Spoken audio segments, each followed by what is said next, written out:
ሰላም ሰላም ውድ የቻናላችን ቤተሰቦች እንዴት አላችሁ? በያላችሁበት ሰላማችሁ ይብዛ። በዛሬ ትምህርታችን ደግሞ የምንመማረው የአማርኛ ፊደላትን ከሀ እስከ ሰ ያሉትን ሀ፣ ለ፣ መንና ሰን እስከ ቤተሰቦቻቸው እስከ 8ኛ ፊደላቶች እያንዳንዳቸው እናነባለን። ከዚያም በኋላ እነዚህን ካየን በኋላ ደግሞ ከዚህ ጋር ቃላቶች ፊደላቶች ተገጣጥመው የተመሰረቱ አሉ። ባለ 2 እና ባለ 3 ፊደል ቃላቶች።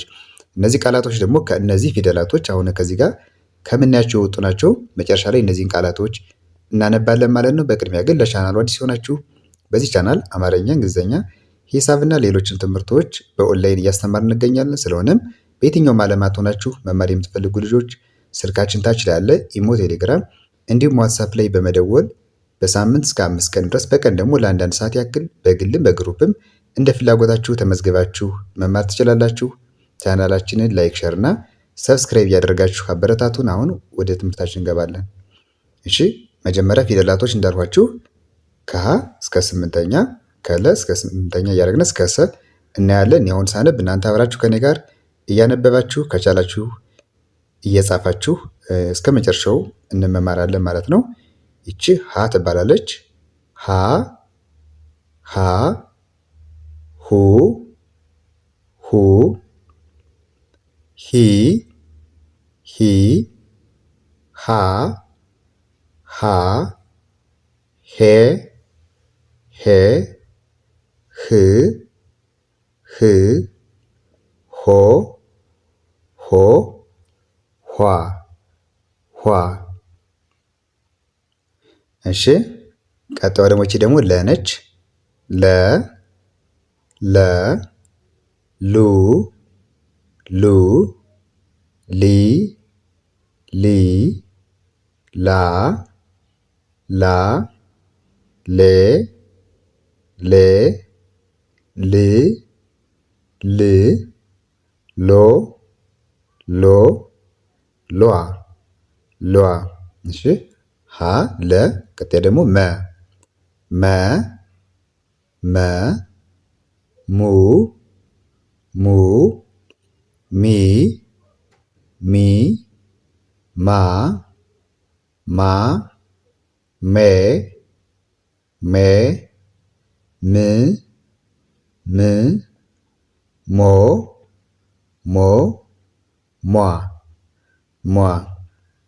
የመጨረሻ ሰ ሰ ሰ ሱ ሱ ሲ ሲ ሳ ሳ ሴ ሴ ስ ስ ሶ ሶ ሷ ሷ።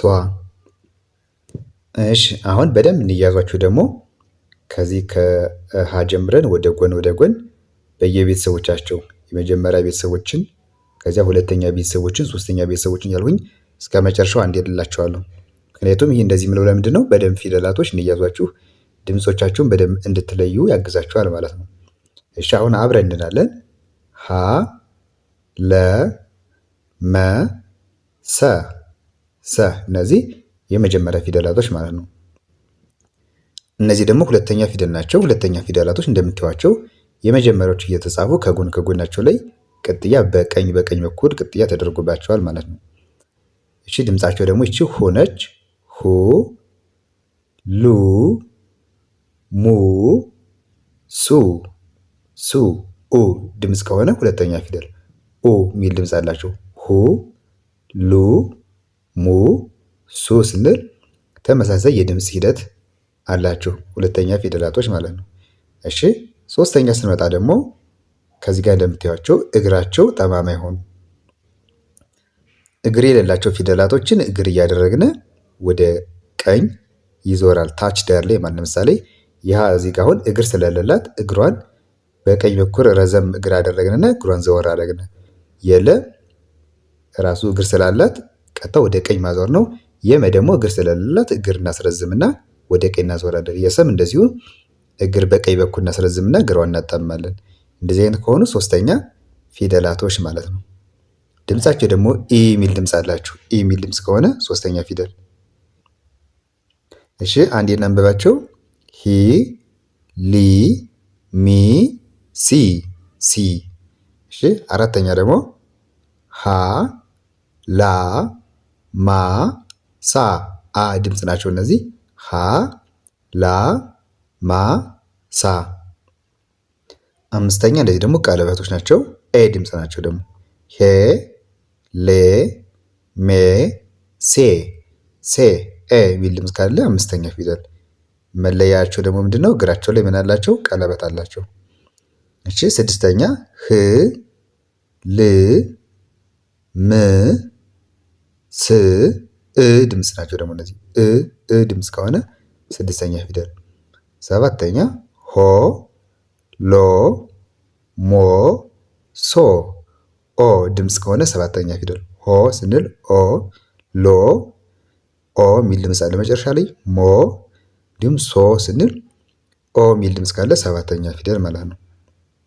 እሺ ስምንተኛ ኋ ሏ ሟ ሷ እነዚህ ደግሞ ዲቃላ ፊደላት ምንላቸው ናቸው? የአማርኛ ፊደላቶች ስምንተኛ ፊደላቶች ናቸው እነዚህ። ብዙ ጊዜ ደግሞ እነዚህ ምንድነው ከእግራቸው ታች ላይ አግድም ነገር አላቸው። ኋ ስንል ታች ላይ፣ ሏ ሟ ሷ ስንል እንደምታዩቸው ከእግራቸው ላይ አግድም ነገር አላቸው። ብዙዎቹ አራተኛ ፊደላቶች እየተጻፉ ከእግራ አንዳንዶች ላይሆን ይችላል፣ ግን ብዙዎቹ አራተኛ ፊደል እንጽፋለን እግራቸው ላይ አግድም እናደርጋለን። ለምሳሌ ሏ አራተኛ ጽፈን እግሯ ላይ፣ ሟ ስንል ሷ ስንል ከእግራቸው ላይ ማድረግ ነው ማለት ነው። እነዚህ ስምንተኛ ፊደል ደግሞ ዲቃላ ፊደላት እንላቸዋለን። አሁን ከነዚህ ካነበብናቸው ውስጥ የተመሰረቱ ቃላቶች ናቸው። እነዚህ እናነባለን። ሀ ሊ ማ እዚህ ጋር ሶስት ፊደል ተጠቀምነ። ሀ እዚህ ጋር አለች። ሊ የለቤተሰብ ሶስተኛዋን ተጠቀምነ። ማ ደግሞ የመቤተሰብ አራተኛ ተጠቅመን ይህም በአንድ ላይ ስናነበው ምን ይላል? ሀሊማ ሀሊማ። እሺ ከዚህ ጋር ደግሞ ሱ ስ ሱስ ሱስ ሱ ማለት ከሰ ቤተሰብ ስንተኛ ሁለተኛ ተጠቀምነ። ስ ደግሞ ስድስተኛዋን እንደዚህ ስንገጣጥማቸው ሱስ ይላል። ሱስ። ሄ ሎ ሄሎ ሄሎ ሄ ከቤተሰብ ስንተኛ አምስተኛ፣ ሎ ደግሞ ከለቤተሰብ ሰባተኛ ፊደል አድርገን በአንድ ላይ ሁለቱ ፊደላቶች ስንጠራቸው ገጣጥመን ምን ይላል? ሄሎ ሄሎ።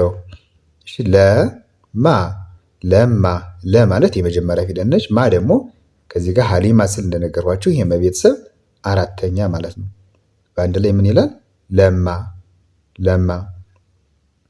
ሆ ሄ ሆ ሄ ሆ ማለት ከቤተሰብ እዚህ ጋር ስንተኛ ነች? ሰባተኛ ፊደል ማለት ነው። እዚያ ሄ ሄ ደግሞ አምስተኛ፣ የሀ ቤተሰብ ሰባተኛ እና አምስተኛ በአንድ ላይ ስንገጣጥማቸው ሆ ሄ ይላል። ሆ ሄ። ሟ ሟ ሟሟ ሟሟ ሟ ማለት የመቤተሰብ ስንተኛ? ስምንተኛ። እግሯ ላይ አግድም ካላት ስምንተኛ ዲቃላ ፊደላቶች ናቸው ብያቸዋለሁ። ስለዚህ የመ ስምንተኛ ሟ ነች። እነዚህ ሁለቴ ስንጠራቸው ሟሟ የሚል ቃላት እናገኛለን። እሺ ላ ም ላም ላ ማለት የለቤተሰብ ስንተኛ ነች? አራተኛ።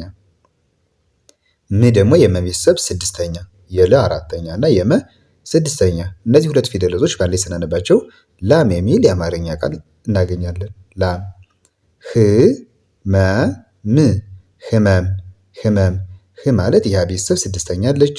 መ የመጀመሪያ ፊደል አለች። ከዛ ም ስድስተኛዋ የመ ቤተሰብ አሉ። እነዚህ ሶስት ፊደላቶች በአንድ ላይ ገጣጥመን ስናነባቸው ህመም ህመም ይላሉ ማለት ነው። እሺ ወደ ስንመጣ ደግሞ ሁሉ ሁሉ። ሁ ማለት እዚህ ጋር እንደምታዩት ሁለተኛ የሀ ቤተሰብ እና ሉ ደግሞ ሁለተኛ የለ ቤተሰብ አሉ። እነዚህ በአንድ ላይ ስናነባቸው ሁሉ ሁሉ ይላል። እሺ ወደ ቀጣይ ስንመጣ ሙሉ ሙሉ። ሙ የመቤተሰብ ሁለተኛ፣ ሉ የለቤተሰብ ሁለተኛ ሙሉ። ሙሴ ሙሴ ሙ አሁን እዚህ ጋር እንዳልኳችሁ የመቤተሰብ ስንተኛ ነች? ሁለተኛ ፊደል። ከዚያ ሴ ማለት ደግሞ አምስተኛ የሰ ቤተሰብ ቀለበት ያላቸው ፊደላቶች አምስተኛ ናቸው ብያቸዋለሁ። ሙሴ። ሎሚ ሎሚ ሎ ማለት የለቤተሰብ ሰባተኛ፣ ሚ የመቤተሰብ ሶስተኛ ሎሚ። ኋላ ኋላ ኋ ማለት ከሀ ስምንተኛ ላይ የምናገኛትና ላ ደግሞ ከለ አራተኛ በንዳይ ኋላ።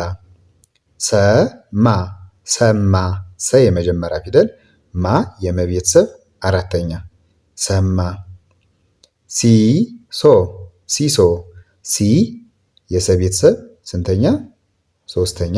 ሶ የሰ ቤተሰብ ሰባተኛ። በአንድ ላይ ስናነባቸው ሲሶ ይላል። ሲሶ። የመጨረሻው ሞላ ሞላ ሞ የመቤተሰብ ስንተኛ ነች? ሰባተኛ ፊደል ሞ። ከዚያ ላ እዚህ ጋር ኋላ ስል ነግሬያቸዋለሁ። የለቤተሰብ ስንተኛ ነች? አራተኛ ፊደል ለ ሉ ሊ ላ። ስለዚህ እነዚህ ስናነባቸው ምን ይላል? ሞላ ሞላ ይላል። እሺ እንግዲህ በዛሬ ትምህርታችን በእነዚህ በአራቱ የአማርኛ ፊደላቶች ሀ፣ ለን፣ መን እና ሰን እስከ ስምንተኛ ቤተሰቦቻቸው አጥንተናል። እንዲሁም ደግሞ እነዚህን ካየን በኋላ ደግሞ ከነዚህ ፊደላቶች ውስጥ የወጡ እነዚህንን የአማርኛ ቃላቶች እንዴት ማንበብ እንደምንችል አይተናል ማለት ነው። በዛሬ ትምህርታችን ይህን አይተናል። በቀጣይ ደግሞ በሌሎች ትምህርቶች እመለሳለሁ። ሁሌም የአማርኛና የእንግሊዝኛ ትምህርቶችን እየሰራሁ ስለምለቅ እናንተ እየገባችሁ መከታተል ይቻላል። እኔ የምሰራቸው ቪዲዮዎች ደግሞ እንዲደርሷችሁ ከፈለጋችሁ ቻናሉን ሰብስክራይብ አድርጋችሁ እንዲሁም ሁሌ የምሰራውን ቪዲዮ ደግሞ ላይክ ካደረጋችሁ እኔ ቪዲዮ ሲሰራ ሁሌም ዩቲዩብ ላይ ስትገቡ ታገኛላችሁ ማለት ነው። በቀጣይ በሌሎች ትምህርቶች እስከምመለስ በያላችሁበት ሰላም ሁኑ።